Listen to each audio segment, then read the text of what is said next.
Hi everyone, in this video we will show you how to change a TikTok account. First, open the TikTok app in your mobile device.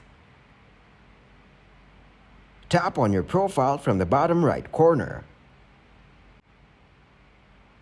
Then tap on Edit Profile.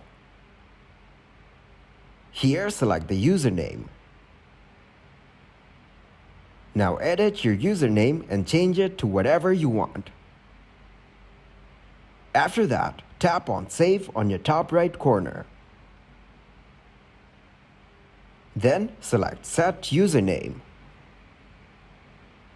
Now go back to your profile. As you can see, your username has been updated.